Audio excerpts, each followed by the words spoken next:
Good evening student. UGC net classes में आपका एक बार फिर से स्वागत है।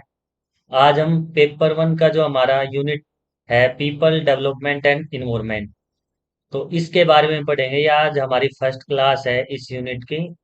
और इस यूनिट को हम काफ़ी अच्छे से करेंगे क्योंकि ये काफ़ी स्कोरिंग यूनिट है, साइंस की यूनिट है, लॉजिकल यूनिट है। एक बार हमें कॉन्सेप्ट समझ में आ गया तो हम क्वेश्चन को इजीली कर सकते हैं।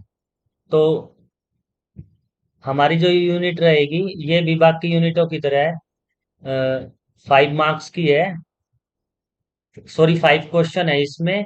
और 5 क्वेश्चंस 10 मार्क्स के होंगे।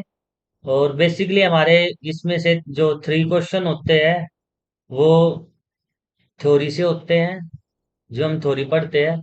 और अप्रोक्स 1 to 2 क्वेश्चन इसमें करंट अफेयर के होते हैं कि करंट में इन्वायरमेंट को लेकर क्या एग्रीमेंट हुए, क्या कॉन्फ्रेंस में क्या डिसीजन लिए गए, है ना। तो क्या नई डेवलपमेंट है, जैसे हमने क्या किया था कि अभी जैसे 5 जून गया, तो 5 जून क्या होता है, वर्ल्ड एनवायरनमेंट डे।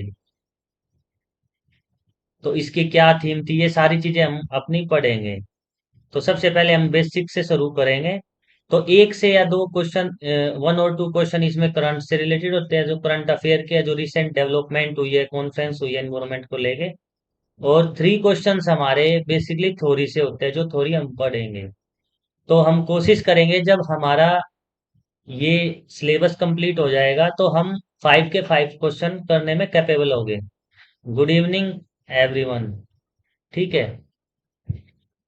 अब हम शुरू करते हैं आज का हमारा इन्वायरमेंट की यूनिट। अब इन्वायरमेंट आप सभी ने सुना होगा, सबसे सेंसिटिव टॉपिक है, ग्रेजुएशन में सभी के सब्जेक्ट में आया होगा, पोस्ट ग्रेजुएशन में भी पढ़ते हैं।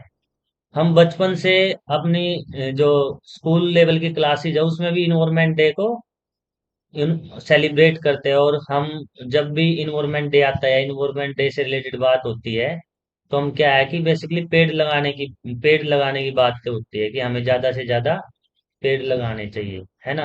पेड़ लगाने से क्या होगा, CO2 को एब्जॉर्ब करेंगे, हमारी ग्लोबल वार्मिंग कम होगी, क्लाइमेट चेंज जो हो रहा है वो कम होगा। तो ये सारी चीजें हम पढ़ेंगे आज की क्लास में, हम ये कैसे होती है।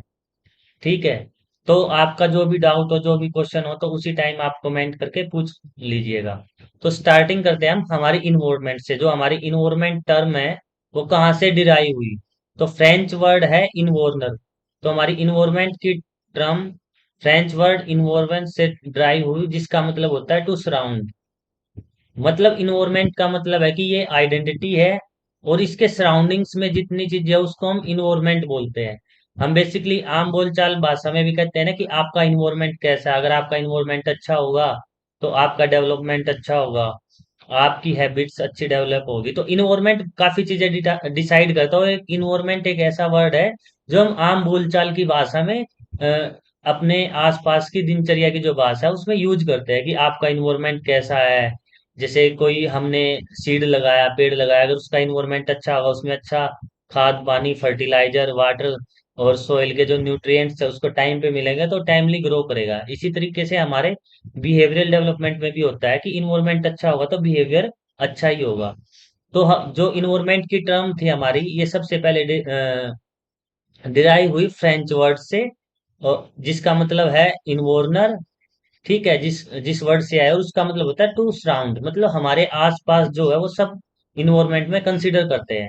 नेक्स्ट क्या है कि जो नेचुरल इन्वायरमेंट की बात करते हैं हम, तो नेचुरल वर्ल्ड में क्या आता है, ऑल लिविंग ऑर्गेनिजम्स और ऑल नॉन लिविंग ऑर्गेनिजम्स। ठीक है। तो इसमें हम आर्टिफिशियल की बात नहीं करते।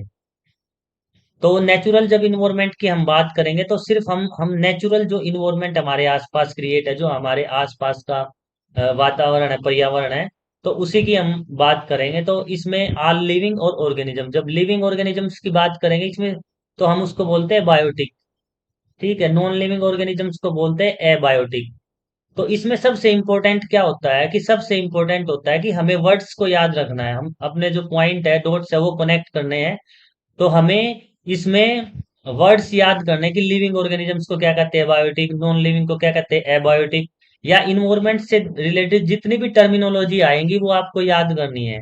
अगर आपको टर्मिनोलॉजी याद होगी और आपने उनको डॉट्स कनेक्ट कर दिए तो आप ज्यादातर क्वेश्चन अटेम्प्ट कर दोगे, क्योंकि सारा का सारा जो ये हमारी यूनिट है वो टर्मिनोलॉजी पे टिकी हुई है। हमें जितनी ज्यादा टर्मिनोलॉजी याद होगी उतना ही ज्यादा हम सीख पाएंगे, उतने ज्यादा क्वेश्चन सोल्व कर पाएंगे। तो नेचुरल इन्वायरमेंट का मतलब है कि सिर्फ जो नेचुरली बिल्ट हो, जिसमें हम लिविंग ऑर्गेनिजम्स और नॉन लिविंग की बात करेंगे, हम आर्टिफिशियल इकोसिस्टम की, आर्टिफिशियल जो इन्वायरमेंट में चीजें हम उनकी बात नहीं करेंगे। तो एनवायरमेंट के एलिमेंट्स क्या है? लिविंग ऑर्गेनिजम्स, क्लाइमेट हो गया, हमारा वेदर हो गया, atmosphere, land, water bodies, flora and fauna. अब फ्लोरा की बात आई है ना, और फ्यूना।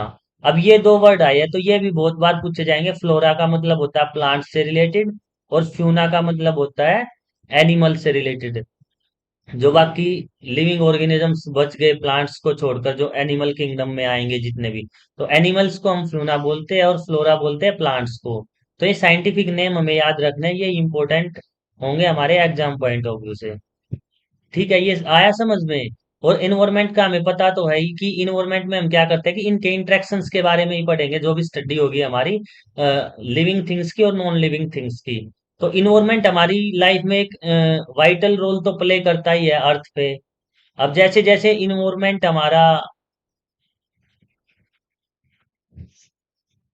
पोल्यूट होगा, वैसे वैसे हमें रिजल्ट आएंगे, है ना। जो ड्रास्टिक चेंज आ रहा है आजकल एनवायरमेंट में, आप देख रहे होंगे कि बहुत ज्यादा बारिशें हो रही है ना। टाइम पे गर्मियां नहीं हो रही और टाइम पे सर्दियां नहीं हो रही। तो जो शिफ्टिंग ऑफ वेदर पैटर्न है, वो सारा का सारा इन्वायरमेंट की वजह से ही हो रहा है। कि जो इन्वायरमेंट में जो क्लाइमेट चेंज हो रहा है, ग्लोबल वार्मिंग है, उसी की वही चीजें हम पढ़ेंगे अपने एग्जाम में। तो अगर आपको ये समझ में आया तो एक बार कमेंट करके मुझे बताएं। अब इसमें है कि हम बेसिकली लिविंग और नॉन लिविंग ऑर्गेनिजम्स के बारे में पढ़ेंगे, उनके इंटरेक्शन में।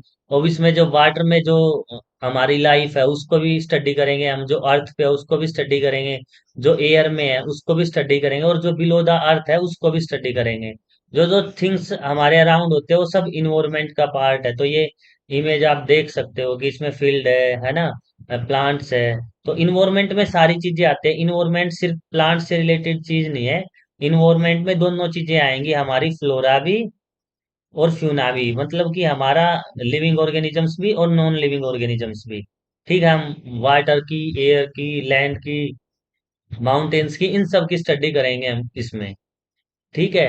अब नेक्स्ट हमारा जो इम्पोर्टेंट टॉपिक आता है वो इकोलॉजी। अब क्वेश्चन कैसे आते हैं कि इकोलॉजी क्या है, इकोसिस्टम क्या है, तो इन्हीं के बारे में हम पढ़ेंगे स्टार्टिंग में। तो हम आज के लेक्चर में हम जो फंडामेंटल है इन्वायरमेंट का वो चीजें पढ़ेंगे। और कल जो, या जो नेक्स्ट हमारी क्लास होगी, उसमें हम जो इन्वायरमेंट के बाकी हमारे एग्जाम पॉइंट ऑफ व्यू से इम्पोर्टेंट टॉपिक है उनके बारे में पढ़ेंगे। तो सबसे पहले हम पढ़ते हैं इकोलॉजी क्या है। अब इसको अगर हम इस वर्ड को ब्रेक करते हैं तो इसमें दो टर्म आती है, एक तो आता है इको और दूसरा आता है मतलब लॉजी। लॉजी का मतलब होता है स्टडी। ठीक है, जैसे फिजियोलॉजी, साइकोलॉजी, बायोलॉजी। तो जिस भी वर्ड के बाद में लॉजी लगा उसका मतलब होता है स्टडी, कि हम उस चीज को स्टडी कर रहे हैं। जैसे साइकोलॉजी मतलब साइको को हम स्टडी करेंगे। फिजियोलॉजी जैसे बॉडी से रिलेटेड जितने भी हम साइंसेज है उसके बारे में पढ़ेंगे। इकोलॉजी तो हम इको के बारे में पढ़ेंगे, जो हमारा एनवायरमेंट है उससे रिलेटेड उसकी स्टडी करेंगे। और इकोलॉजी का मतलब होता है हम इसमें साइंटिफिक स्टडी करेंगे। ठीक है, नॉन साइंटिफिक स्टडी हम नहीं करेंगे। तो जो इकोलॉजी टर्म थी वो कब आई? इकोलॉजी टर्म का किसने कोइन की? अर्नेस्ट हैकल ने 1869 में कोइन की। और इकोलॉजी किससे डील करती है? The study of the organism and there natural home.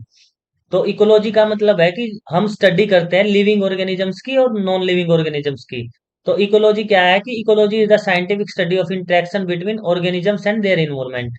कि जितने भी हमारे ऑर्गेनिजम्स है, चाहे वो लिविंग ऑर्गेनिजम्स है या नॉन लिविंग ऑर्गेनिजम्स है, मतलब कि चाहे वो जीवित प्राणी है या मृत, जो हमारे एलिमेंट है अर्थ में जैसे सोइल वाटर होगा, तो उनके इंटरेक्शन की, उनके आपस में क्या तालमेल है, या उनके आपस में क्या बदलाव आते हैं, एक दूसरे के होने की क्या इंपॉर्टेंस है, तो इसको हम इकोलॉजी बोलते हैं। तो इकोलॉजी बेसिकली साइंटिफिक स्टडी है हमारे इन्वायरमेंट की, जिसमें हम लिविंग ऑर्गेनिजम्स की नॉन लिविंग ऑर्गेनिजम्स के साथ रिलेशनशिप देखते हैं कि उसकी क्या स्टडी होगी। ठीक है।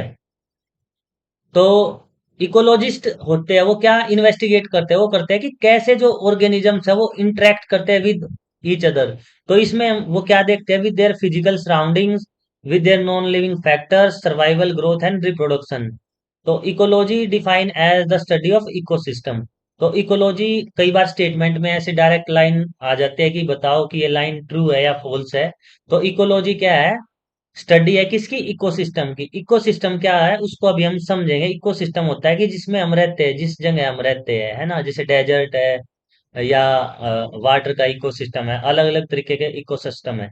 तो इकोलॉजी का क्या मतलब हुआ, इकोलॉजी होती है हमारी स्टडी वो लिविंग की, लिविंग ऑर्गेनिजम्स के बीच में भी, लिविंग्स की नॉन लिविंग ऑर्गेनिजम्स के बीच में भी जो स्टडी होती है, जो इंटरेक्शन है, जो रिलेशनशिप है, वो हम इकोलॉजी के अंडर स्टडी करते हैं। और इकोलॉजी में क्या होता है कि स्टडी ऑफ द इकोसिस्टम। अब हम बात करते हैं डायरेक्ट इकोसिस्टम क्या है, कि एक नया वर्ड आया इकोसिस्टम। हम कहते हैं नहीं आपके आसपास का इकोसिस्टम कैसा है, वो आपके आसपास का अगर इकोसिस्टम अच्छा होगा तो अच्छी चीजें डेवलप होगी, है ना। गुड इकोसिस्टम में गुड डिसीजंस होते हैं, है ना, गुड अच्छी अच्छी चीजें होती है अगर अच्छा इकोसिस्टम हो तो हमारा। तो इकोसिस्टम की जो टर्मिनोलॉजी थी वो डिफाइन किसने की थी, अर्थर टेंस लेने दी थी 1935 में। तो इकोसिस्टम क्या होता है, एक सेल्फ रेगुलेटिंग बॉडी होती है लिविंग ऑर्गेनिजम्स की, और वो आपस में इंटरेक्ट करते हैं with each other, there non living और फिजिकल इन्वायरमेंट। अब इकोसिस्टम को हम कैसे समझे, इकोसिस्टम का मतलब है कि फॉर एग्जांपल ये एरिया हो गया, है ना, हम इसको मान लेते हैं फॉरेस्ट। तो फॉरेस्ट क्या होगा कि जो फॉरेस्ट में जितने भी यहाँ प्लांट्स होंगे, है ना, जितने भी यहाँ एनिमल्स होंगे, या जितनी भी स्पीसीज होंगी हमारी, फ्लोरा एंड फ्यूना, जो स्पीसीज होंगे हमारे, जितने भी लिविंग ऑर्गेनिजम्स होंगे, नॉन लिविंग ऑर्गेनिजम्स होंगे। तो फॉरेस्ट का इकोसिस्टम क्या है, कि जो जंगल की बात करते हैं हम, बड़े बड़े आलीशान जंगल है हमारे देश में और दुनिया में। तो फॉरेस्ट में क्या है कि जितनी भी यहाँ स्पीसीज है, जो लिविंग ऑर्गेनिजम्स है, नॉन लिविंग ऑर्गेनिजम्स है, तो उनकी जिंदा रहने की जो चीजें है वो वहीं से पूरी हो जाती है। ऐसा नहीं है कि वो बाहर से कोई चीजें खरीद के लेकर आते हैं, जैसे ह्यूमन बींग है, वो अपनी नीड के लिए वो चीजें एक जगह से दूसरी जगह से खरीदता है और वो इस्तेमाल करता है अपनी दिनचर्या में। लेकिन फॉरेस्ट में क्या होता है कि फॉरेस्ट में जो भी स्पीसीज है, वहाँ प्लांट्स है या एनिमल्स है ना, अलग अलग तरीके के, वो जैसे एनिमल्स है तो जो कार्निवोरस होंगे तो वो शिकार करके वहीं दूसरे पशुओं को, एनिमल्स को खाएंगे। प्लांट्स होंगे तो फोटोसिंथेसिस से खाना बनाएंगे, है ना। और एक एनिमल, प्लांट जो है ना कि उस पे डिपेंड करते हैं हमारे फोटोसिंथेसिस पे, और जो बाकी जो वहाँ एनिमल्स है वो प्लांट्स और एनिमल्स पे डिपेंड करते हैं। तो ये फॉरेस्ट क्या हो, एक सेल्फ रेगुलेटिंग बॉडी है। तो इकोसिस्टम हम किसको बोलते हैं, इकोसिस्टम का मतलब है जो सेल्फ रेगुलेटिंग बॉडी हो, जिसको किसी तीसरी चीज की आवश्यकता ना हो, मतलब उसके सर्वाइवल के लिए। तो इकोसिस्टम हमारा सेल्फ रेगुलेटिंग बॉडी होती है, जिसमें लिविंग ऑर्गेनिजम्स इंटरेक्ट करते हैं विद ईच अदर और देयर फिजिकल इन्वायरमेंट। जैसे फॉर एग्जांपल है कि फॉरेस्ट का इकोसिस्टम है, ओशियंस का। अब जो जीव ओशियंस है है ओशियंस में भी बहुत सारे क्या है, प्लांट्स है ना, बहुत सारे एनिमल्स हैं वहाँ। तो एनिमल्स क्या है कि उस ओशियंस के अंदर ही वो जिंदा पैदा होते हैं और वो वहीं एक टाइम के बाद मर जाते हैं, है ना। तो उनकी लाइफ यहीं शुरू होती है, यहीं मर जाती है। तो जो जिस चीज में जहाँ किसी का सर्वाइवल शुरू हो और वहीं उसका एंड हो, वो किसी तीसरी चीज पे डिपेंड ना हो, उसको हम इकोसिस्टम बोलते हैं। तो फॉरेस्ट का भी इकोसिस्टम है, ओशियन का भी है। इवन बहुत बार तो जो छोटी छोटी झाड़ियां होती है उसमें बहुत छोटे छोटे जीव ऐसे होते हैं, वो वहीं पैदा होते हैं और वहीं खत्म हो जाते हैं। हमने देखा होगा बहुत सारे जो फील्ड में लोग जाते हैं, देखते हैं खेतों में, तो कुछ जो स्पीसीज मिलेगी आपको वो एक ही जगह मिलेगी, कुछ स्पीसीज आपको माउंटेन्स में मिलेगी, है ना। तो बेसिकली हमारे दो तरीके के इकोसिस्टम है, एक तो है हमारा नेचुरल इकोसिस्टम, ठीक है, दूसरा है हमारा आर्टिफिशियल इकोसिस्टम। तो नेचुरल इकोसिस्टम की जब हम बात करते हैं तो इसमें ये नेचुरली डेवलप्ड हुआ है। जैसे डेजर्ट एरिया है ना, डेजर्ट हमने कोई क्रिएट नहीं किया, ठीक है। ट्रॉपिकल रेन फॉरेस्ट है, तो रेन फॉरेस्ट जहाँ बारिशें होती रहती है, तो वो वन है जो फॉरेस्ट है, वहाँ क्या होता रहता है कि वो जो जीव है वहीं पैदा होते हैं, जो प्लांट्स हैं उनकी नीड्स एक दूसरे से पूरी होती है। या ग्रासलैंड का इकोसिस्टम हुआ, डेजर्ट का इकोसिस्टम हुआ जिसकी हम बात कर चुके हैं, स्टिल वाटर इकोसिस्टम हुआ। स्टिल वाटर में क्या आ गया, पोन्ड आ गए, है ना, लेक्स आ गई। तो इसमें भी बहुत सारी क्या रहती है, फिशेज रहती है ना। फिश है, फिश के अलावा भी और सारे बहुत सारे जीव है, प्लांट्स भी होते हैं जिसको हम फाइटोप्लैंक्टन बोलते हैं। ये आपको समझ में तो आ रहा है ना? अगर आपको समझ में नहीं आए तो मुझे वहीं कमेंट करके पूछना है, एक बार कमेंट करके बताओ आपको समझ में आ रहा है क्या ये जो चीजें हम पढ़ रहे हैं? ठीक है, तो रिवर का अपना सिस्टम होता है जो स्ट्रीम इको सिस्टम होता है। रिवर्स में भी बहुत सारे जीव ऐसे होते हैं, जैसे मछलियां होती है, छोटे छोटे जीव होते हैं जो, वो रिवर्स में। तो नेचुरल इको सिस्टम वो होता है कि जो आर्टिफिशियली क्रिएट ना किया गया हो, जो नेचर ने डेवलप किया, जो प्रकृति ने बनाया हो। ठीक है। दूसरा जो इकोसिस्टम है वो है हमारा आर्टिफिशियल इकोसिस्टम, जो मैन मेड है। आर्टिफिशियल का क्या मतलब होता है कि जो जो था नहीं, वो ह्यूमन बीइंग ने बनाया, जो मैन मेड है। तो जैसे एक्वेरियम हो गया, तो एक्वेरियम में हमने देखा हुआ जो फिश है, फिश तो बेसिकली या तो ओशियंस में होंगी, या पॉन्ड्स में होंगी, या लेक्स में होंगी, है ना, या रिवर में होंगी। लेकिन हम एक्वेरियम में क्या करते हैं कि जो फिश रखते हैं उनके लिए वही खाना होता है ना, उसी में। तो उसकी नीड्स क्या वहीं से पूरी हो रही है, कि मतलब उसका सर्वाइवल एक्वेरियम में ही है। अगर वो उससे बाहर भी नहीं आएगी तो वो जिंदा रह सकती है। इसी तरीके से जू है, जो चिड़ियाघर है हमारे, है ना। वैसे तो हमारे एनिमल्स कहाँ रहते हैं, अलग अलग बड़े बड़े फॉरेस्ट में, है ना, रेन फॉरेस्ट में, या जो अलग अलग जगह है माउंटेन्स पे रहते हैं। लेकिन हम ह्यूमन बीइंग ने क्या किया है, अपने लिए उन जो एनिमल्स है ना, जो बर्ड्स है, उनको जू में ले आया ताकि हम देख सके उनको, स्पीसीज को। तो जो जो जू है वो भी, जो चिड़ियाघर है वो भी क्या है, आर्टिफिशियल इकोसिस्टम का एग्जांपल है। या गार्डन्स है बहुत बड़े बड़े, या डैम्स है। डैम्स में क्या होता है, बहुत सारे एकड़ में पानी इकट्ठा कर लेते हैं। तो उसमें भी क्या होता है कि अलग अलग तरीके के लिविंग ऑर्गेनिजम्स और जो प्लांट्स है, छोटे छोटे प्लांट्स हो जाते हैं। तो ये भी एक इकोसिस्टम का काम करता है। तो आर्टिफिशियल इकोसिस्टम की जब हम बात करते हैं तो वो इकोसिस्टम है जो ह्यूमन मेड है, जो ह्यूमन क्रिएट करते हैं। ठीक है। तो ये इकोसिस्टम है, इससे हर बार क्वेश्चन आता है कि इकोसिस्टम है क्या। ठीक है, अब हम अपने नेक्स्ट टॉपिक पे चलते हैं। तो बेसिकली वो हमसे नेचुरल इकोसिस्टम और आर्टिफिशियल इकोसिस्टम के बारे में पूछेगा। एग्जांपल आते हैं एमसीक्यू, जो हम क्वेश्चन करते हैं मल्टीपल चॉइस क्वेश्चन, और हमारे जो MSQ multiple selective choice question है। तो ये एक बार आप देख लीजिएगा, तो इससे आप जरूर करके जाइएगा इस टॉपिक को। नेक्स्ट, जो अलग अलग इकोसिस्टम की हमने बात की, अगर हम इस इमेज में देख सकते हैं, ट्रॉपिकल रेन फॉरेस्ट हो गए, आर्कटिक रीजन हो गया कि वहाँ बहुत ज्यादा स्नो होती है, उसमें भी बहुत सारे पोलर बियर हो गए, है ना, पेंगुइन्स हो गए, वो स्पीसीज रहती है। हमारे डेजर्ट हो गए, जैसे कैमल हो गया, ऊंट जो हमारे हैं वो रहते हैं, है ना। ग्रासलैंड का इकोसिस्टम है, उसमें अलग अलग तरीके के जीव है, हमारे एलिफेंट्स हो गए, है ना, डियर हो गए, या और भी बहुत सारे एनिमल्स है वो वहाँ रहते हैं। ठीक है। नेक्स्ट है हमारा टाइप ऑफ, जैसे ये इमेज है तो इसमें अलग अलग टाइप के इकोसिस्टम है, डेजर्ट है, आर्कटिक है ना, टेम्पोरेट फॉरेस्ट है, जो जिसमें लंबे लंबे पेड़ होते हैं बहुत सारे, जहाँ सबसे ज्यादा गर्मियां पड़ती है तो वह पेड़ उस तरीके से होते हैं। तो अलग अलग जगह के अलग अलग इकोसिस्टम है। अब एक कॉन्सेप्ट है इकोलॉजिकल फुटप्रिंट। इकोलॉजिकल फुटप्रिंट किसको बोलते हैं, है ना। अब हमने दो चीजें पढ़ ली, एक तो इकोलॉजी पढ़ ली, है ना। तो इकोलॉजी क्या थी, जिसमें हम नेचर की स्टडी करेंगे, हम इन्वायरमेंट की स्टडी करेंगे। ठीक है। दूसरा हमने पढ़ा इकोसिस्टम। इकोसिस्टम क्या था, इकोसिस्टम एक सेल्फ सस्टेन बॉडी है, जिसको जो किसी पे डिपेंडेंट नहीं होती। तो अलग अलग जगह से इकोसिस्टम क्रिएट हो जाते हैं, चाहे डेजर्ट के हो, रेन फॉरेस्ट के हो। ठीक है। इकोलॉजिकल फुटप्रिंट क्या है, कि इकोलॉजिकल फुटप्रिंट हम मेजर करता है क्या, जो human consumption of natural resources, जो ह्यूमन कंजप्शन कर रहा है नेचुरल रिसोर्सेज का, जैसे कोयल हो गया, है ना, गैस हो गए। तो यही तो होते हैं हमारे नेचुरल रिसोर्सेज। पेट्रोल हो गया, पेट्रोल को अगर हम बोल ले, पेट्रोल डीजल, जो हमारा क्रूड ऑयल हो गया, ऑयल लिख देते हैं हम। In comparison to earth ecological capacity to regenerate, एक तो ये कि हम ह्यूमन जो कंजप्शन करता है उसके डिवाइड में कैपेसिटी टू रीजनरेट, है ना, हम रीजनरेट कैपेसिटी ऑफ अर्थ लिख देते हैं। तो इसके कंपैरिजन में जो हम वो स्टडी करते हैं उसको हम इकोलॉजिकल फुटप्रिंट करते हैं, प्रोसेस वो बोलते हैं, फिनोमिना। तो आपको पता है कि जो मेजरमेंट करने का हमारा जो इकोलॉजिकल फुटप्रिंट है वो बहुत कम है ना। हम कंजप्शन बहुत ज्यादा करते हैं, लेकिन जो प्रोडक्शन रीजनरेट हो रहे हैं हमारे नेचुरल रिसोर्सेज वो बहुत कम हो रहे हैं, है ना। वो कोयल हो गया, गैस हो गया, पेट्रोलियम में हजारों करोड़ों साल बाद जब नीचे पेड़ पौधे दब जाते हैं तो उसके बाद हमारा कोयला, गैस और पेट्रोल ये चीज निकलती है। लेकिन जैसे जैसे हमारी सिविलाइजेशन बढ़ रही है, डे बाय डे हम क्या कर रहे हैं, कंजप्शन ऑफ क्रूड ऑयल, कोयल, गैस, तो ये सारी चीजें हम कंजप्शन कर रहे हैं। तो इसमें हम कैलकुलेशन करते हैं कि माइक्रो लेवल पे भी इंडिविजुअल कितने खर्च करते हैं, और मैक्रो लेवल पे भी नेशन की, कोई कंट्री कितना कंजप्शन कर रही है ना। कोई इंडिविजुअल आदमी कितना कंजप्शन कर रहा है। तो हमारा ऑब्जेक्टिव क्या है इसका, to educate the people about the need change of our consumption behaviour to make more sustainable. तो इसमें क्या है कि, और इसकी जो हमारी यूनिट है किस में मेजर करते हैं हम, ग्लोबल हेक्टेयर में। तो कई बार क्वेश्चन आता है कि इकोलॉजिकल फुटप्रिंट क्या है, और उसको मेजर किस में करते हैं, GHA ग्लोबल हेक्टेयर्स में।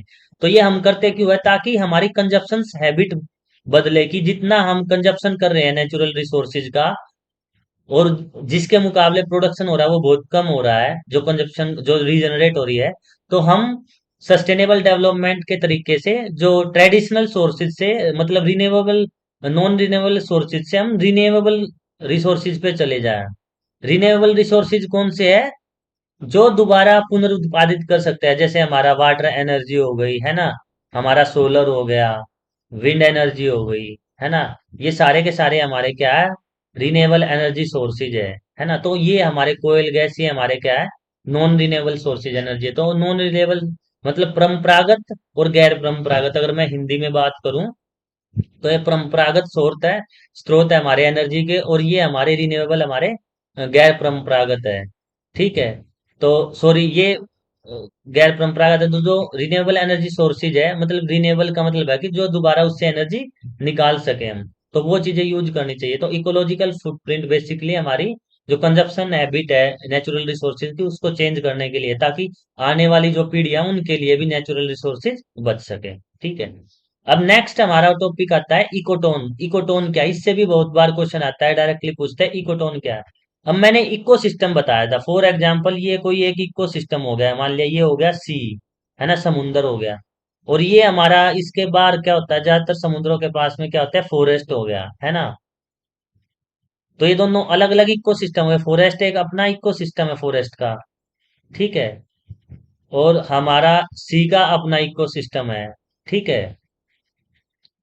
अब इकोटोन क्या होता है कि the transition area between two biological communities where two communities meet and integrate, it may narrow wide and local zone. तो ये कह रहा है कि the transition between forest and grassland, चलो इसकी भी बात कर लेंगे। लेकिन जो दो इकोसिस्टम है, इनके बीच का जो ट्रांजिशन एरिया है, तो यहाँ भी बहुत सारे जीव रहते होंगे ना। तो कुछ तो जीव ऐसे है, जैसे फिश है, वो वाटर में रहती है ना। जैसे लोयन है, या एनिमल्स है, डियर वगैरह है, मंकी वगैरह, वो रहते हैं फॉरेस्ट में। ठीक है। या प्लांट्स हो गए, तो कि जो वाटर के प्लांट हो गए अलग तरीके के होंगे, फॉरेस्ट के प्लांट अलग तरीके के होंगे। लेकिन जो दलदल का एरिया होगा, मार्सी लैंड होगी फॉरेस्ट के और सी के बीच में, तो बहुत सारे जीव या बहुत सारे माइक्रो ऑर्गेनिजम्स ऑर्गेनिजम्स आपको देखने को मिल जाएंगे, जो इस ट्रांजिशन एरिया के बीच में रहते हैं, और इसी को हम बोलते हैं इकोटोन। ठीक है, ये बात आई आपको समझ में। इकोटोन वो एरिया है जो दो इकोसिस्टम के बीच का जो ट्रांजिशन एरिया, उसमें जितने जितनी स्पीसीज आते हैं उसको हम इकोटोन का एरिया बोलते हैं। अब जैसे ये एग्जांपल देख लो। ठीक है। अब ये तो क्या हो गया, वाटर का एरिया। अब कुछ स्पीसीज ऐसी मिलेंगी, कुछ हमारे माइक्रो ऑर्गेनिजम्स या जीव ऐसे मिलेंगे जो पानी में रहते होंगे हमारे वाटर में, है ना। और कुछ ऐसे मिलेंगे, ये क्या हमारा ग्रास लैंड है एक तरीके से, और ये क्या इधर देखोगे आप, माउंटेन्स है ना। तो जो इस वाटर के बीच में है ना, और इस ग्रास के बीच में, या हम इसके बीच में कह सकते हैं कि माउंटेन्स के और ग्रास के बीच में जो एरिया होगा, कुछ स्पीसीज यहाँ रहती है और कुछ स्पीसीज हमारी माउंटेन पे मिलती होंगी, चाहे वो प्लांट की स्पीसीज हो हमारी, है ना, या फिर वो हमारी स्पीसीज हो किस चीज की, इसकी ग्रास लैंड की, और कुछ स्पीसीज हमारी इसकी। तो जो इन दोनों के बीच में यहाँ स्पीसीज होगी, उसको भी एरिया को इकोटोन बोलेंगे, और जो माउंटेन्स के और ग्रास लैंड के बीच का एरिया होगा, उसको भी हम बेसिकली इकोटोन बोलेंगे। अब सेकंड अगर हम इमेज में देखते हैं, तो इसमें देखो ये पूरा का पूरा ग्रास लैंड है ना। तो यहाँ आपको देख रहे हैं कि शिप है ना। तो ये ग्रेज कर रही है, ये जो घास खा रही है। और कुछ स्पीसीज आपको मिलेंगी जो सिर्फ हमारी यहाँ माउंटेन्स पे मिलेगी, उसमें अलग तरीके के आपको प्लांट्स मिलेंगे, है ना, एनिमल्स मिलेंगे, है ना। तो ये चीजें कुछ यहाँ रहते हैं, और जो इनके बीच का जो ट्रांजिशन एरिया है, कुछ स्पीसीज आपको यहाँ मिलेंगी, तो उसको हम इकोटोन बोलते हैं, जब दो एरिया के बीच में, दो इकोसिस्टम के बीच का जो एरिया है, जो स्पेस है, उसमें जो स्पीसीज रहती है। ठीक है। अब नेक्स्ट है हमारा, जो हम बिल्कुल चाइल्डहुड से पढ़ते आए हैं जो चीजें, वही चीजें हम इसमें पढ़ेंगे।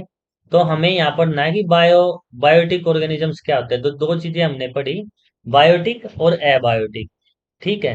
तो बायोटिक स्पीसीज और एबायोटिक स्पीसीज के जब बारे में हम बात करेंगे, तो इससे डायरेक्ट क्वेश्चन आता है, बहुत बार क्वेश्चन पूछते हैं हमसे कि बायोटिक स्पीसीज क्या है और एबायोटिक स्पीसीज क्या है एग्जाम में। तो डायरेक्ट एग्जाम में क्वेश्चन आया कि बायोटिक स्पीसीज किसको बोलते हैं। तो बायोटिक कौन सी होती है, हमारी जो लिविंग ऑर्गेनिजम्स है वो सारी की सारी स्पीसीज हमारी क्या है, बायोटिक स्पीसीज में आती है। ठीक है, तो बायोटिक्स का मतलब क्या आता है कि living components of an ecosystem. तो लिविंग थिंग्स हमारे क्या है, जैसे हमारा प्लांट ऑर्गेनिजम्स हो गए, है ना, प्लांट्स हो गए, हमारे एनिमल्स हो गए, फंगी हो गया, बैक्टीरिया हो गया, या अदर ऑर्गेनिजम्स हो गए। इसमें ह्यूमन बीइंग भी तो लिविंग ऑर्गेनिज्म है ना। तो ह्यूमन बीइंग हो गया, एनिमल्स हो गए जितने भी हमारे हैं, या हमारे प्लांट्स हो गए, ये सारे के सारे, या बैक्टीरिया हो गए, ये सारे के सारे लिविंग ऑर्गेनिज्म, इनको हम बायोटिक स्पीसीज बोलते हैं। तो हमें बेसिकली इसमें जो हमारी बायोलॉजी की टर्मिनोलॉजी है ना, मैं बार बार आपको ये कह रहा हूँ, बस टर्मिनोलॉजी पे ध्यान देना आपको। अगर उनका आप मतलब समझ गए तो आप क्वेश्चन डायरेक्ट लगाएंगे। डायरेक्ट क्वेश्चन ये है कि बायोटिक स्पीसीज क्या होती है, एबायोटिक स्पीसीज क्या होती है। तो इन टर्मिनोलॉजी पे ध्यान देना, और यही हमें चीजें याद रखनी है एग्जाम के लिए, हमारे नेट के एग्जाम के लिए। तो जो सबसे पहली बायोटिक स्पीसीज के बारे में बात करें, तो हम बात करते हैं प्रोड्यूसर्स। प्रोड्यूसर्स किसको कहते हैं, तो प्रोड्यूसर्स में सबसे पहले कौन आता है हायरार्की में, प्रोड्यूसर्स में आते हैं सबसे पहले हमारे प्लांट्स, है ना। यही एक ऐसे वो है कि जो खुद अपना खाना बनाते हैं, है ना। दे मेक देयर फूड आउन, जो अपना खाना खुद बनाते हैं उनको हम प्रोड्यूसर्स बोलते हैं। और इसमें सबसे इंपॉर्टेंट कौन है, हमारे प्लांट्स या अदर फाइटोसेप्टिक्स ऑर्गेनिज्म जो है हमारे, जो कन्वर्ट करते हैं किसको, सनलाइट को एनर्जी में। अब हमने ये बचपन से पढ़ी होगी प्रकाश संश्लेषण की क्रिया, है ना। ठीक है, जो प्रकाश संश्लेषण, जो फोटोसिंथेसिस है, उसको हम बचपन से पढ़ते आ रहे हैं, फिफ्थ सिक्स क्लास का टॉपिक है। तो हमारा जो टॉपिक है ये प्लांट फोटोसिंथेसिस, तो ये प्रोड्यूसर्स में ही होता है सिर्फ, जो हमारे प्लांट्स होते हैं। तो प्लांट्स क्या करते हैं, जैसे ये सनफ्लावर है, ठीक है, इसके जो लीव्स होंगे वो सनलाइट कहाँ से लेंगे, सन से। कार्बन डाइऑक्साइड हमारी एटमॉस्फेयर में होती है जो CO2 होती है, ठीक है। और वाटर्स वो जो हम देते हैं उसमें, जो जो भी सोर्स ऑफ वाटर है वो रूट्स के थ्रू जाता है, मिनरल्स। ठीक है, और बाई प्रोडक्ट हमें क्या देते हैं, प्लांट हमें ऑक्सीजन देते हैं और एनर्जी देते हैं बहुत सारे। ठीक है, तो ये बाई प्रोडक्ट होते हैं प्लांट के। ठीक है, तो प्रोड्यूसर्स किसको बोलते हैं, जो जो हमारे प्लांट्स है जो अपना खाना खाना खुद बनाते हैं, ऐसी स्पीसीज जो अपना खाना खुद बनाते हैं। ठीक है, तो इसमें सबसे बेस्ट एग्जांपल जो हमारा वो प्लांट्स है, जो फोटोसिंथेसिस से अपना खाना खुद बनाते हैं। ठीक है, अभी नेक्स्ट है हमारा कंज्यूमर्स। कंज्यूमर्स किसको, तो हमने पहले पढ़ा कि क्या प्रोड्यूसर्स। तो प्रोड्यूसर्स कौन हो गए, जो अपना खाना खुद बनाते हैं, जैसे घास है, ग्रास है, या जो भी हमारे प्लांट्स है। ठीक है, वो अपना खाना खुद बनाते हैं किससे, फोटोसिंथेसिस से। समझ में आया। अब फोटोसिंथेसिस से, अब ये हो गया ग्रास होपर। ग्रास होपर कौन है, जो हमारा जो जो प्रोड्यूसर्स ने खान जो प्रोड्यूसर्स पे डिपेंडेंट होता है ना। जो प्रोड्यूसर्स को, जिसका फूड क्या हो, प्रोड्यूसर्स हो, जैसे प्रोड्यूसर्स क्या है, प्लांट, तो ग्रास ऊपर क्या करेगा, ग्रास खाएगा। ठीक है, तो इसीलिए जो प्रोड्यूसर्स होता है वो सबसे प्राइमरी स्टेज पे आता है, फर्स्ट स्टेज बोलते हैं हम उसको। और जो हमारा प्राइमरी कंज्यूमर्स है, क्योंकि कंज्यूम, अब ग्रास तो क्या कर रहा है कि इसने कुछ कंज्यूम नहीं किया ना, इसने तो खुद प्रिपेयर किया अपना खाना। अब कंज्यूम कौन कर रहा है, जो प्राइमरी कंज्यूमर है हमारे, जो ग्रास होपर है। तो ग्रास होपर ने क्या किया, ग्रास खाया। ठीक है, जैसे ह्यूमन बीइंग है, ठीक है, एनिमल्स है, हम प्लांट्स पे डिपेंडेंट है ना, फ्रूट्स खाते हैं उनके, है ना, बहुत सारे प्लांट्स के हम लीव्स खाते हैं, रूट्स खाते हैं। ठीक है, जैसे पोटैटोज हो गए, है ना, इस तरीके से। तो फ्रूट्स खाते हैं, बहुत प्लांट्स के लीफ खाते हैं, हम रूट्स खाते हैं। तो हम ये कहते हैं ना कि शूट्स, रूट्स और जो लीव्स है, ये ब्रांचेज है, सब खाते हैं हम प्लांट्स की, अलग अलग प्लांट्स की। ठीक है, तो हम भी क्या हो गए, एक तरीके से प्राइमरी कंज्यूमर्स हो गए। ठीक है, तो प्राइमरी कंज्यूमर्स कौन होंगे, जो प्लांट्स पे डिपेंडेंट होंगे। ठीक है, जो अपना खाना खुद बनाते हैं, जो जिनका भोजन वो होंगे हमारे प्रोड्यूसर्स। ठीक है, तो इसमें हमारा एग्जाम्पल क्या हो गया कि हर्बीवोरस। ठीक है, जो सिर्फ हर्ब्स खाते हैं, herbivores feeds on plants. For example rabbit, जैसे खरगोश हो गया या इंसेक्ट हो गया, ये सभी के सभी किस पे डिपेंडेंट है, ग्रास पे, हमारे जो प्राइमरी प्रोड्यूसर्स है प्लांट्स पे। ठीक है, अब हमारा नेक्स्ट टॉपिक है कार्निवोरस का। अब हमने हमारा नेक्स्ट टॉपिक है, जैसे कंज्यूमर्स में भी अलग अलग वैरायटी है। ठीक है, अलग अलग टाइप्स है कंज्यूमर्स के भी। तो कंज्यूमर्स के अलग अलग टाइप्स क्या है, तो कंज्यूमर्स में हमने देखा कि सबसे पहला आता है हर्बीवोरस। हर्बीवोरस किसको कहेंगे, जो सिर्फ प्लांट खाएंगे, जैसे रैबिट हो गया, इंसेक्ट हो गया, तो इसको हम हिंदी में क्या बोलते हैं, शाकाहारी, जो सिर्फ प्लांट्स खाते हैं। ठीक है। दूसरा हो गया हमारा क्या, कार्निवोरस। कार्निवोरस क्या होंगे, जो सिर्फ एनिमल्स को ईट करेंगे, अदर एनिमल्स को। तो ये दो तरीके के होते हैं, एक तो सेकेंडरी कार्निवोरस। सेकेंडरी कार्निवोरस कौन, जो जो कार्निवोरस हर्बीवोरस को खाते हैं, फॉर एग्जांपल फ्रॉग हो गया, मेंढक हो गया, या छोटी मछली होगी, ये सारे के सारे किस में आएंगे, सेकेंडरी कार्निवोरस में।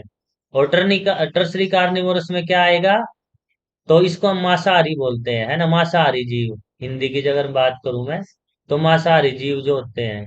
ठीक है। तो मांसाहारी जीव की भी दो कैटेगरी है, सेकेंडरी और टर्सरी। सेकेंडरी में जैसे फ्रॉग और फिश आ जाएंगे हमारे। टर्सरी में हमारा स्नेक आ जाएगा, बिग फिश आ जाएगी। तो स्नेक क्या करेगा, फ्रॉग को खाएगा, है ना, और स्मॉल फिश को बिग फिश खा जाती है।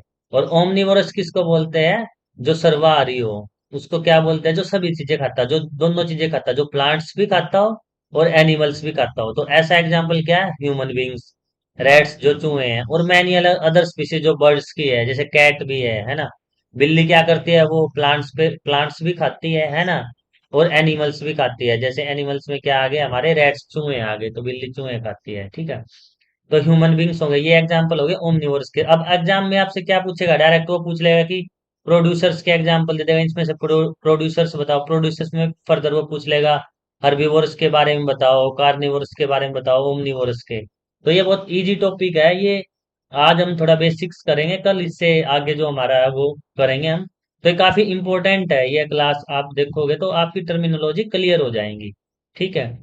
नेक्स्ट आता है कि प्रोड्यूसर्स के बाद आते हैं डिकम्पोजर्स।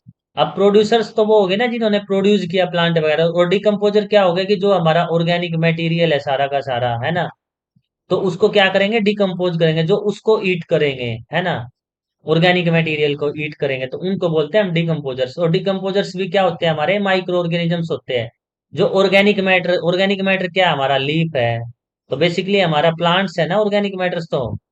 तो प्लांट्स को जो खाएंगे या एनिमल्स को जो खाएंगे, ह्यूमन बींग्स में भी, जैसे फॉर एग्जांपल हम इसमें कह सकते हैं अर्थवर्म हो गए, है ना, या हमारे डिकम्पोजर्स हो गए। डिकम्पोजर्स में बेसिकली आता है बैक्टीरिया और फंगी। अब जैसे ब्रेड्स है, अगर ब्रेड 2-3 दिन से ज्यादा रखे हो जाए एक जगह, तो उसमें वाटर कंटेंट में आने से हम कहते हैं ना कि फफूंदी लगी या फूई लग गई, उसको इस तरीके से आम भाषा में बोलते हैं।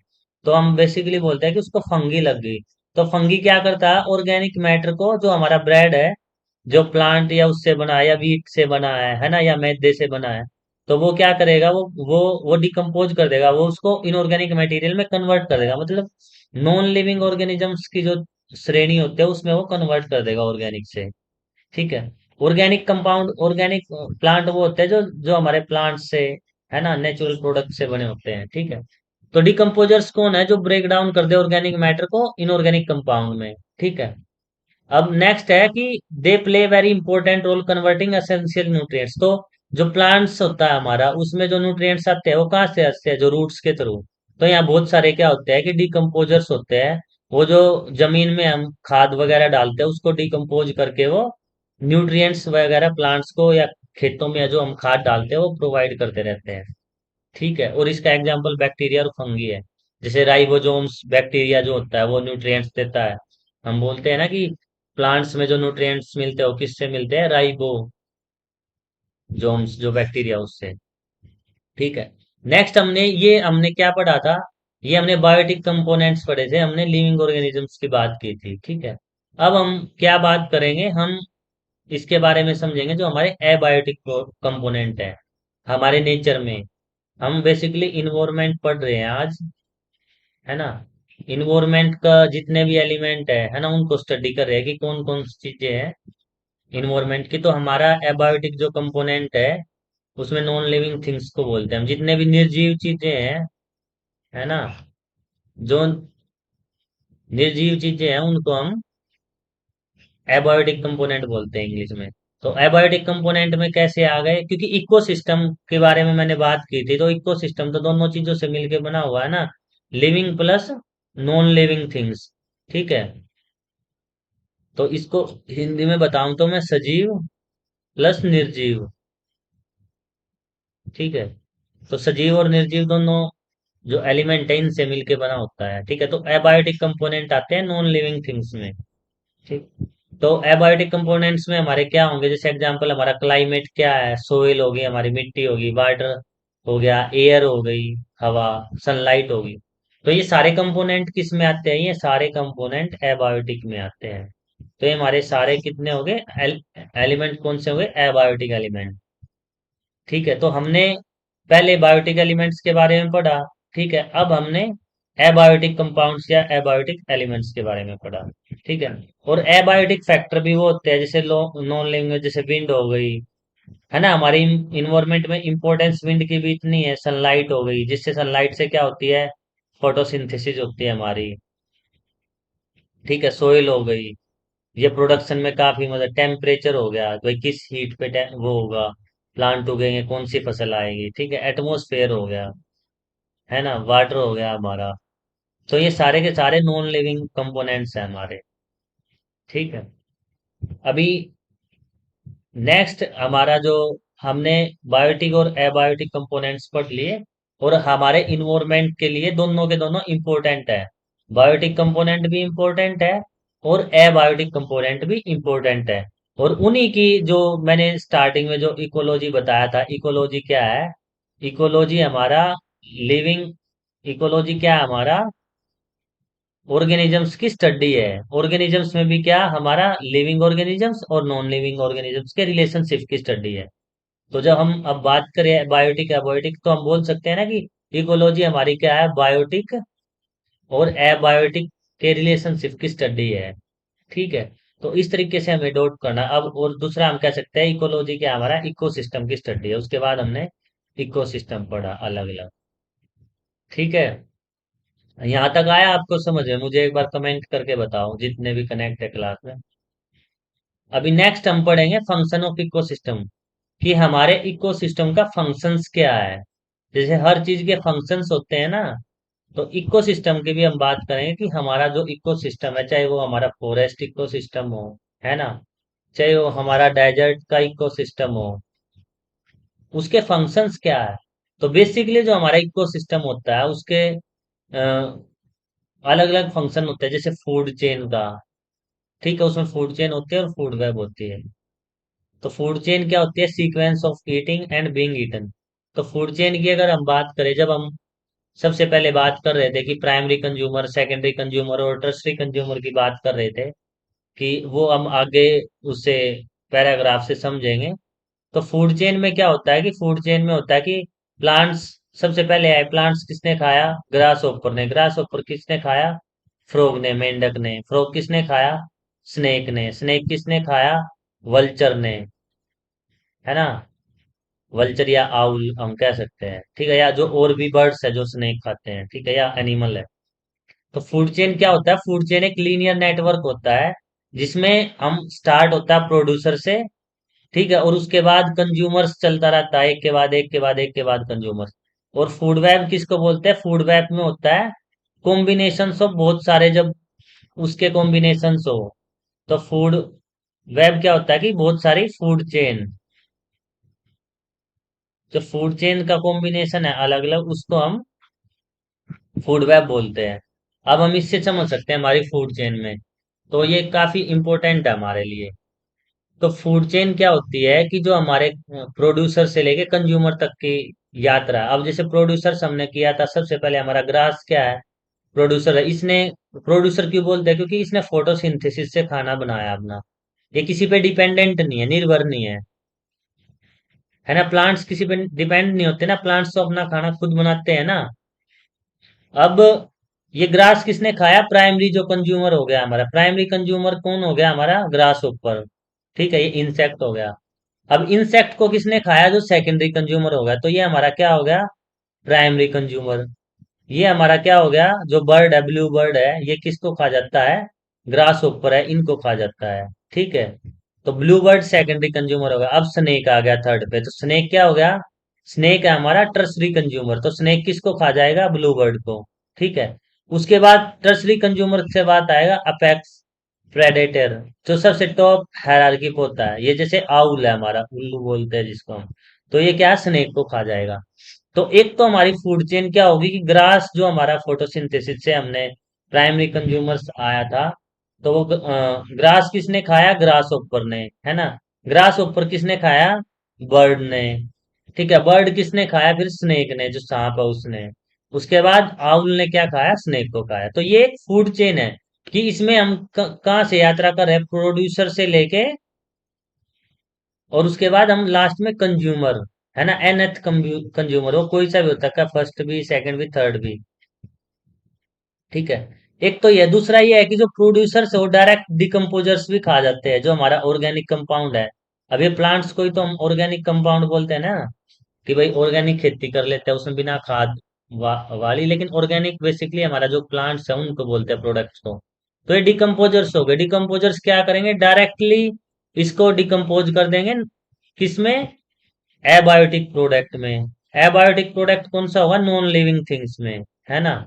अब आप देखो कि जो मिट्टी में बदल देते हैं ना, बहुत सारे कीटाणु ऐसे होते हैं, बहुत सारे जीव ऐसे होते हैं, जैसे अर्थवॉर्म हो गया हमारा। अर्थवॉर्म क्या करेगा, जो ऑर्गेनिक प्लांट वगैरह होगा, है ना, उसको किस में बदल देते हैं, खाद में बदल देते हैं, है ना, मैन्योर में बेसिकली। तो मैन्योर खेतों में डालने के काम आता है। तो ये क्या कर रहा है कि जो ऑर्गेनिक मटेरियल था हमारा प्लांट, उसको डायरेक्ट खाद में, इनऑर्गेनिक जिसमें कोई जीवन नहीं है, उस चीज में कन्वर्ट कर देते हैं। और दूसरा ये है कि जो अपेक्स आ गई है, उसके बाद भी ये उल्लू कहाँ जाएगा, लास्ट में डिकम्पोज होकर मिट्टी में मिल जाएगा। हम बोलते हैं ना कि कोई भी जो जीव है या एनिमल्स, वो पैदा होता है और एक समय के बाद मर जाता है और वो मिट्टी में मिल जाता है। तो मिट्टी में मिलने का मतलब है कि वो नॉन लिविंग थिंग्स में प्रोडक्ट होगा, क्योंकि हमारी सोल क्या है, सोइल, जो मिट्टी क्या है, कि ये कहते हैं ना कि एक दिन किसी हम सभी को मिट्टी में मिलना है, तो मिट्टी क्या है हमारी, एबायोटिक प्रोडक्ट है। एबायोटिक बोले तो नॉन लिविंग, निर्जीव। ठीक है, तो हमारा जीवन कैसे चलता है, हम लिविंग ऑर्गेनिजम्स में, हम लिविंग थिंग्स से चलते हैं और लास्ट में जाके नॉन लिविंग थिंग्स में बदल जाते हैं। मतलब हम सजीव होते हैं और लास्ट में निर्जीव में बदल जाते हैं। ठीक है, और ये यात्रा है, और इस यात्रा को जो फूड कंजप्शन की हम बोलते हैं इसको फूड चेन। ठीक है, तो इसमें स्टार्टिंग में प्रोड्यूसर होता है, फिर प्राइमरी कंज्यूमर। कंज्यूमर मतलब जो कंज्यूम, जो खाता है, इसलिए बोलते हैं इसको कंज्यूमर। सेकेंडरी जो दूसरे नंबर पे प्राइमरी कंज्यूमर को खाता है, फिर टर्सरी कंज्यूमर, और फिर एपेक्स, और फिर लास्ट में डिकम्पोजर। ठीक है, अब ये देख लो, नेक्स्ट इसमें हम बात करते हैं, फूड चेन तो हमने कर ही लिया, है ना। अब बात करेंगे हम फूड वेब क्या होती है। फूड चेन में तो हमने देखा कि ये ट्री है, ट्री ने कितने खाए, ये हिरन है, डियर है। अब हिरन को कौन खाएगा, जो फॉरेस्ट में लोयन है। ठीक है, तो ये प्रीडेटर हो गया, और बाद में लोयन किस में मिल जाएगा, मिट्टी में, या जब वो डेड होगा तो ये इसको कौन खाएंगे, डिकम्पोजर्स। ठीक है, अब ये देखो, ये फ्लावर है, फूल है, फूल को किसने खाया, स्मॉल फिशेज ने, जो ये वो प्लांट्स है जो हमारे वाटर में है। ठीक है, और छोटी मछली को किसने खाया, बड़ी मछली ने, बिग फिश ने, और बिग फिश को किसने खाया, बर्ड ने। ठीक है, अब ये भी फ्लावर है, फ्लावर को कितने खाया, बटरफ्लाइज ने। बटरफ्लाइज को किसने खाया, फ्रॉग ने। फ्रॉग को किसने खाया, मेंढक को, सांप ने। सांप ने किसको खाया, ईगल ने। तो ये हमारी क्या है, फूड चेन्स है। मुझे कमेंट करके बताओ, ये चीज आई है आपको समझ में, फूड चेन और फूड वेब क्या होती है। इससे क्वेश्चन आएगा तो कर दोगे कि हमारा स्टार्टिंग में हमारा इसमें चलता है प्रोड्यूसर से, और प्रोड्यूसर्स में लास्ट में हम जाते हैं तो क्या होता है हमारा, कंज्यूमर। तो प्राइमरी, सेकेंडरी, टर्सरी कंज्यूमर होते हैं। और फूड वेब किसको बोलते हैं, जब बहुत सारी फूड चेन इकट्ठा हो जाती है। अब इसमें देखो, प्लांट किसने खाया, फ्लाई, जो मक्खी है, मक्खी किसने खाई, बर्ड ने। बर्ड किसने खाया, ईगल ने। अब ग्रास किसने खाया, ग्रास ऊपर ने। ये किसने खाया, मेंढक ने, ये सांप ने, है ना। तो ये अलग अलग है। जो ग्रास है वो कौन खाता है, रेट, चूहे ने। चूहे ने किसने खाई, लोमड़ी ने। लोमड़ी या कैट भी लिख सकते, तो वो किसने खाया, ईगल ने। अब ये प्लांट्स, जो ये कैरेट है, रेडिश कैरेट है बेसिकली, ये है ना, कैरेट या रेडिश, तो ये किसने खाए, रैबिट ने, खरगोश ने। और खरगोश किसने खाया? ईगल ने। तो जब combination of various food chain, जो कॉम्बिनेशन होता है वेरियस फूड चेन का, उसको बोलते हैं फूड वेब। ठीक है। तो ये दोनों इंपॉर्टेंट कॉन्सेप्ट है जो हमने पढ़े आज। ठीक है, तो इससे भी बहुत बार क्वेश्चन आते हैं नेट में। अब हम बात करते हैं ट्रॉफिक लेवल से। ट्रॉफिक लेवल क्या?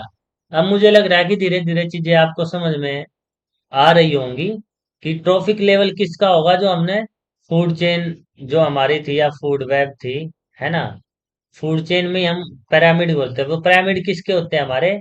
द ट्रॉफिक लेवल और ए पिरामिड, जो इसी को हम ट्रॉफिक लेवल बोलते हैं, है ना। ये पिरामिड की शेप में है, जो हमारा 7 अजूबों में एक अजूबे हैं हमारे पिरामिड्स वर्ल्ड के। तो इसमें क्या होता है कि यात्रा वही सेम यात्रा इसमें शुरू होती है कि सबसे नीचे का कौन आते हैं? बॉटम में। तो बॉटम में सबसे नीचे आते हैं प्रोड्यूसर, है ना। प्रोड्यूसर्स में कौन हो गए? हमारे प्लांट्स हो गए। ठीक है। उसके बाद आते हैं प्राइमरी कंज्यूमर्स। प्राइमरी कंज्यूमर में जैसे खरगोश हो गया, जो भी उसको जो घास को खाएंगे, है ना। उसके बाद कौन आता है? सेकेंडरी कंज्यूमर्स में स्नेक वगैरह हो गए। और लास्ट में टर्सरी कंज्यूमर कौन हो गया? हमारा ईगल हो गया, है ना। ईगल वगैरह। ठीक है। या और भी कोई आउल, जैसे हमने पिछले उसमें आउल देखा था।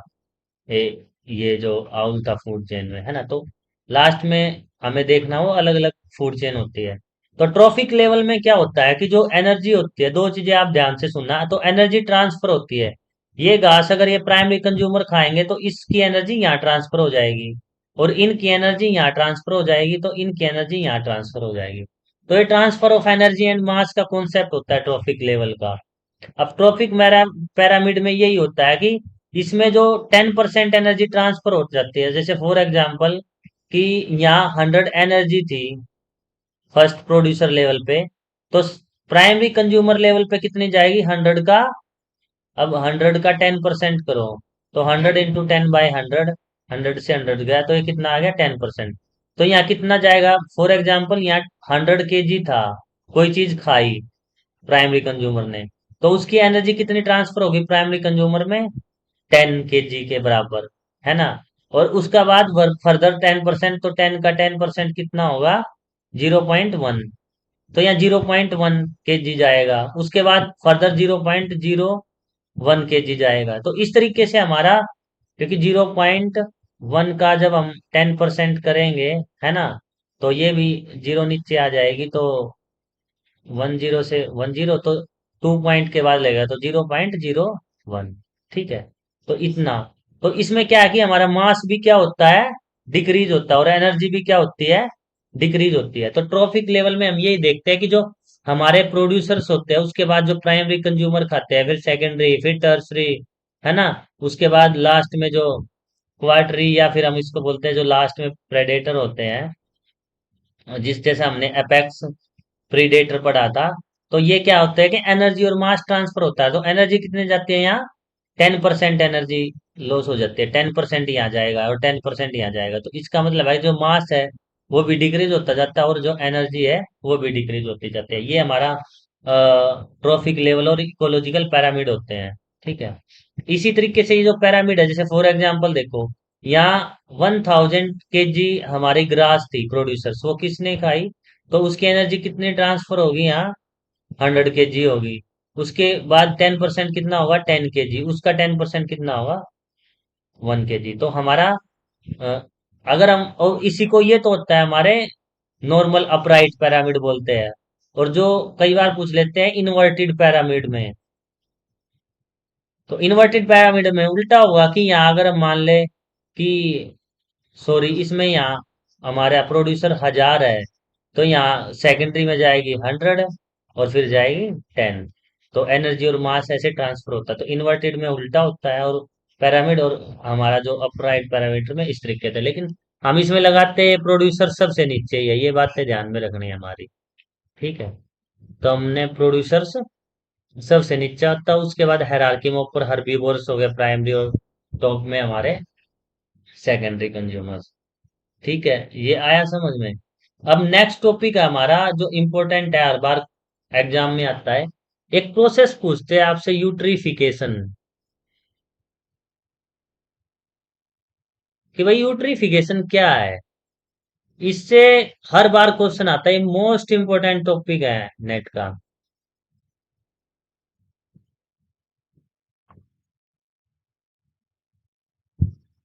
मोस्ट इंपोर्टेंट टॉपिक है नेट का। तो यूट्रिफिकेशन होता क्या है, यूट्रिफिक लेवल क्या होता है वो बोलते हैं। अब जो वाटर बॉडीज है, वाटर बॉडीज में क्या होंगे, हमारे पॉन्ड्स होंगे, है ना, हमारी लेक्स होंगी, है ना, हमारे ओशियंस होंगे। तो जो वाटर बॉडीज है, तो उसमें क्या होता है, गुड क्वांटिटी ऑफ मिनरल्स। अब मिनरल्स कहाँ से आएंगे, अब जो एग्रीकल्चर वेस्ट होगा हमारा, जो हमने खेतों में फर्टिलाइजर्स लगाए हैं, है ना, या जो हमारे घरों में इनऑर्गेनिक कंपाउंड मिनरल्स है, जैसे सोप हो गई, जो साबुन होते हैं, है ना, डिटर्जेंट हो गए, ये सारे इस्तेमाल करते हैं। हम क्या करते हैं एट लास्ट, सीवेज के थ्रू हमारा पानी या तो पॉन्ड्स में जाता है, नालियों के थ्रू, या लेक्स में, है ना, या ओशियंस में, या फिर हमारा जो वेस्ट जाता है वो रिवर्स में जाता है। तो इससे क्या होगा, हमारा जो यूट्रिफिकेशन प्रोसेस क्या होगी, इसको ध्यान से सुनना एक बार। यूट्रिफिकेशन में होगा कि गुड क्वांटिटी ऑफ जब मिनरल्स वाटर में आ जाए, तो उससे क्या होगा, hence supra optimum growth of plant. तो कई बार आपने पॉन्ड्स देखे हैं ना, उसमें ऊपर जो है ना कि हरे हरे प्लांट्स आ जाते हैं, प्लांट्स, छोटे छोटे प्लांट्स, है ना, जिसको हम फाइटोप्लैंक्टन्स बोलते हैं या एल्गी बोलते हैं। एल्गी काई लग जाती है पूरे वाटर बॉडीज पे ऊपर, तो अंदर क्या होती है, सनलाइट नहीं पहुंच जाती। तो इस प्रोसेस को बोलते हैं यूट्रिफिकेशन। तो यूट्रिफिकेशन कब होता है, जब गुड क्वांटिटी ऑफ मिनरल्स हमारे पोन्स में, लेक्स में आ जाए, उससे जो ऑप्टिमम ग्रोथ ऑफ प्लांट आ जाए, जो पेड़ पौधे पानी में जो हमारे ज्यादा हो जाए, तो उसको बोलते हैं यूट्रिफिकेशन। और यूट्रिफिकेशन से क्या होगा, अब जितने ज्यादा प्लांट्स होंगे तो मिनरल्स जितने आ जाएंगे, तो उतनी ज्यादा क्या होगी, सनलाइट कम जाएगी वाटर में। और सनलाइट कम जाएगी तो जो प्लांट्स अंदर है वाटर के, वो उनका जीवन संकट में आ जाएगा। या जो हमारे एक्वेटिक लाइफ है, एक्वेटिक लाइफ में हमारी फिश है ना, स्मॉल फिश है, बिग फिश है, हमारे छोटे छोटे प्लांट्स है उसके अंदर, तो ये क्या हो जाएंगे, इनकी लाइफ डिस्टर्ब हो जाएगी। तो यूट्रिफिकेशन वो प्रोसेस होती है जिसमें गुड क्वालिटीज ऑफ मिनरल्स हमारे वाटर में चले जाए, वो फर्टिलाइजर्स की वजह से, वो घरों में हम जो सोप यूज करते हैं, साबुन या डिटर्जेंट, वो जब सीवेज के थ्रू बह के हमारे रिवर्स में, हमारे पॉन्ड्स में, लेक्स में चला जाए, तो वहाँ एक सुप्रा ऑप्टिमम ग्रोथ ऑफ प्लांट्स हो जाती है। आप देख होंगे आजकल जो हमारे गांव में जितने भी पॉन्ड्स है, उनकी हालात ऐसी हो गया, उनका वाटर जो है ना कि बिल्कुल पोल्यूट हो गया है। वो किस वजह से हो गया है, क्योंकि हमारे घरों की जो नालियां है गांव में, उनका पानी उसमें जाता है, या शहरों में जो सीवेज है, वो सारा का सारा जो वाटर है वो पॉन्ड्स में, लेक्स में या रिवर्स में जाता है। ठीक है, तो इसकी वजह से यूट्रिफिक लेवल बढ़ा, और यूट्रिफिकेशन उस प्रोसेस को बोलते हैं। ठीक है, सेकंड है हमारी ओलिगोट्रोफ। अब यूट्रिफिकेशन का अपोजिट है ओलिगोट्रोफिक। ओलिगोट्रोफिक में क्या होता है कि जब डेफिशिएंट, जब हमारे वाटर में डेफिशिएंस मतलब कमी हो जाए मिनरल्स की। ठीक है, तो कमी होने से क्या होगा, ऑर्गेनिक ग्रोथ हो जाएगी। अब मिनरल्स में क्या होगा कि अब मिनरल्स है ही नहीं, तो जो ऑर्गेनिक ग्रोथ है उस पे क्या पड़ेगा, फर्क पड़ेगा, वो कम ऑर्गेनिक ग्रोथ होगी, है ना। और जो कम प्लांट्स होंगे हमारे वाटर में, तो जो हमारे फिश वगैरह है, वो नहीं खा पाएंगी, उनके लिए फूड कहाँ से आएगा, है ना। तो बहुत सारे फिश वगैरह या जो मेंढक फ्रॉग वगैरह होते हैं, वो किस पे डिपेंडेंट होते हैं, अंदर जो हमारे वाटर के प्लांट्स वगैरह हो, ये बाकी चीजें इन पे तो डिपेंडेंट होते हैं।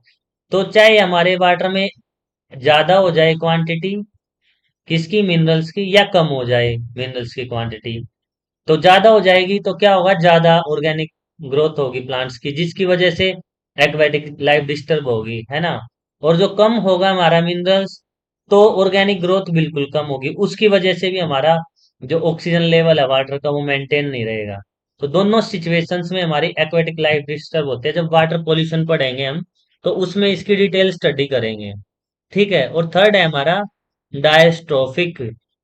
डायस्ट्रोफिक में क्या होता है, when water body is undecomposed organic matter, for example bogs, marshy lakes. जब दलदल बहुत ज्यादा बढ़ जाए आपके मार्सी लेक्स, है ना, कीचड़ ज्यादा हो जाए आपके लेक्स में या उसमें, तो तब क्या होता है उस सिचुएशन को, अनडिकम्पोज्ड ऑर्गेनिक मैटर, कि जिसका डिकम्पोज ही ना हो सके, जो है ना, बहुत सारे हमारे ऑर्गेनिक कंपाउंड ऐसे होते हैं ना जो डिकम्पोज नहीं हो सकते, तो उस लेवल को हम डायोस्ट्रोफिक बोलते हैं। तो ये तीनों की तीनों जो प्रोसेस है, यूट्रिफिकेशन, ओलोगोट्रोफिक और डायस्ट्रोफिक, ये तीनों के तीनों हमारे एग्जाम पॉइंट ऑफ व्यू से बहुत इंपॉर्टेंट है। इनमें से जो सबसे ज्यादा पूछा जाता है वो हमारा यूट्रिफिकेशन बोला पूछा जाता है। और क्वेश्चन पूछेंगे आएगा कि एग्रीकल्चर वेस्ट से ज्यादा मिनरल्स हो रहे हैं हमारे वाटर में, और उन मिनरल्स की वजह से सुपरा ऑप्टिमम ग्रोथ हो रही है, और उसकी वजह से जो एक्वेटिक लाइफ है वो डिस्टर्ब हो रही है। ठीक है। अगर इसमें कोई डाउट हो तो एक बार कमेंट करके बताओ मुझे, आपको अगर ये समझ में आई हो तो चीजें। ठीक है। कोई डाउट हो आपका, ये हमारा आज का लास्ट टॉपिक था आज की क्लास का। बाकी टॉपिक हम नेक्स्ट क्लास में पढ़ेंगे। आज की क्लास में कोई आपका कोई भी डाउट हो तो वो एक बार बताएं। किसी भी टॉपिक से आपका कोई डाउट हो, फूड चेन से, फूड वेब से, है ना, इकोसिस्टम से, बायोटिक से, एबायोटिक से, डिकम्पोजर्स से, तो हम लास्ट में एक बार रिवाइज कर लेते हैं हमने क्या क्या पढ़ा। तब तक आपका कोई क्वेश्चन हो तो मुझे बताना। ठीक है। तो सबसे पहले हमने इन्वायरमेंट के बारे में पढ़ा था। इन्वायरमेंट था हमारा कि जो वर्ड फ्रेंच वर्ड इन्वोर्नर से आया है, और इसका मतलब होता है जो हमारा सराउंडिंग है वो सारा का सारा हमारा इन्वायरमेंट में आता है। ठीक है। तो नेचुरल इन्वायरमेंट में हम लिविंग ऑर्गेनिज्म और नॉन लिविंग ऑर्गेनिजम्स की बात करते हैं। Flora and fauna, flora plants को बोलते हैं, और फ्यूना हम एनिमल्स को बोलते हैं। लिविंग ऑर्गेनिजम्स को बायोटिक, और नॉन लिविंग ऑर्गेनिजम्स को हम एबायोटिक बोलते हैं। ठीक है। फिर हमने इकोलॉजी पढ़ा। इकोलॉजी क्या है? जो हम स्टडी करते हैं किसकी? लिविंग थिंग्स की साइंटिफिक स्टडी होती है, ऑर्गेनिजम्स की और देयर इन्वायरमेंट्स की। तो हम लिविंग थिंग्स की और नॉन लिविंग थिंग्स की जब स्टडी करते हैं उसको हम इकोलॉजी बोलते हैं। इकोसिस्टम क्या होता है? इकोसिस्टम एक सेल्फ रेगुलेटिंग और सेल्फ सस्टेनिंग बॉडी होती है। जैसे हमारे डेजर्ट हो गए, रेन फॉरेस्ट हो गए, जो किसी चीज पे डिपेंडेंट नहीं होते, है ना। वो बहुत सारे जो नेचुरल, जो हमारे लिविंग ऑर्गेनिजम्स है, प्लांट्स है, वो वहीं पैदा होते हैं, वहीं मर जाते हैं, वो किसी तीसरी चीज के लिए किसी और के पास नहीं जाते। ठीक है। नेक्स्ट है हमारा इकोलॉजिकल फुटप्रिंट। इकोलॉजिकल फुटप्रिंट में हमने पढ़ा था कि जो कंजप्शन ऑफ नेचुरल रिसोर्सेज है, या जो कैपेसिटी है उसको रिजनरेट करने की, उसका कंपैरिजन किया था। ठीक है। तो ये हमारा आज की क्लास थी। बाकी टॉपिक हम कल पढ़ेंगे नेक्स्ट क्लास में। तो इससे आप क्वेश्चंस करके देखना, अगर आपसे कोई डाउट हो तो मुझसे पूछना।